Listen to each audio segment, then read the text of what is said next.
day 2 of our Lenten meditations, and today we're going to take on hymn number 145 to start, beginning first few words of which are now quit your care. This particular hymn was written by Percival Dearmer, who was an English priest and a liturgist, who is best remembered, not by most of us, I have to say, but is best remembered as the author of a book called The Parson's Handbook. And it was a guide to the pastoral administration of parish priests. The book itself is actually still in print today and still used by many and referred to by many as well. Some of us more tongue in cheek than perhaps he expected because things have changed. But the book is still in print and still available for anyone who's in that parish priest position. Now, for our purposes, however, it's important to remember the other hat that he wore, or beretta, as it were, that he wore, as the editor and compiler of the 1906 English hymnal. He worked on this particular publication with the legendary composer Ralph Vaughan Williams. And he teamed with both Williams and Martin Shaw to produce two other compilations, one called Songs of Praise and the other, the Oxford Book of Carols. And as a side, I would just venture to say that if you have ever sung in a church choir anywhere in the Episcopal Church, but especially in a church choir here in New Jersey, you have seen that green book, the Oxford Book of Carols. Now, he and his first wife volunteered as ambulance attendants in World War I, and he spent most of his later ministry trying to help others in a very giving and outgoing way. And he even ran a soup kitchen out of Westminster Abbey, which showed his lifelong dedication to those in need and to those who did not have everything that they needed to have in their lives. And so now let's take an opportunity to sort of settle into where we're sitting or where we're standing and take a couple of deep breaths and listen to the words that were given to us by Dearmer so many years ago. Now, quit your care and anxious fear and worry, for schemes are vain and fretting brings no gain. Lent calls to prayer, to trust and dedication. God brings new beauty nigh. Reply, reply. Reply with love to love most high. Reply, reply.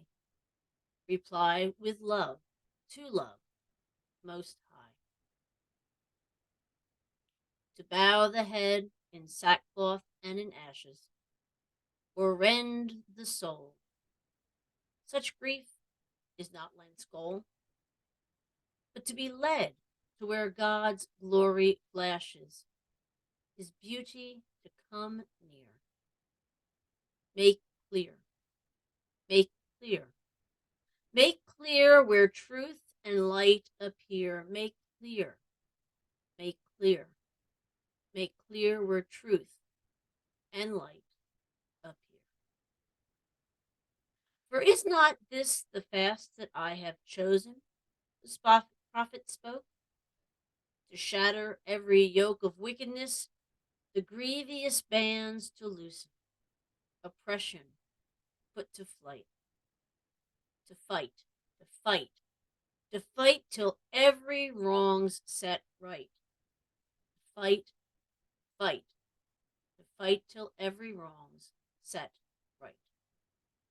For righteousness and peace will show their faces to those who feed the hungry in their need, the wrongs redress, who build the old waste places, and in the darkness shine.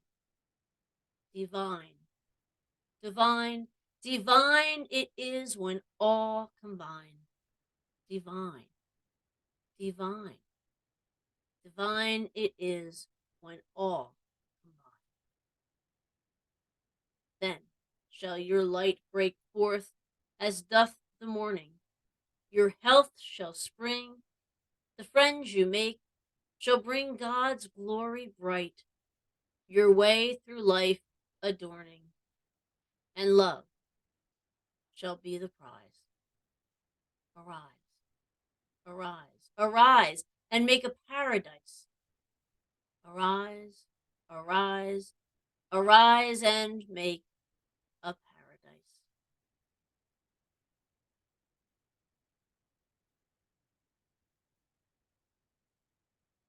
So, on to our pondering question.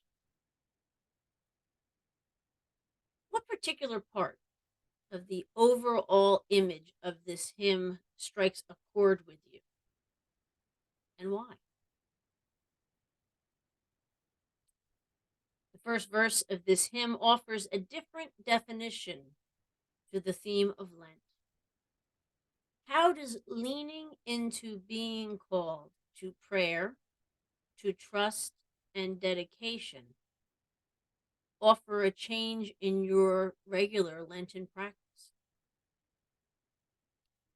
And finally, think about a time when you have been involved in a ministry that aided those in need. How did you see the face of righteousness and peace during that time?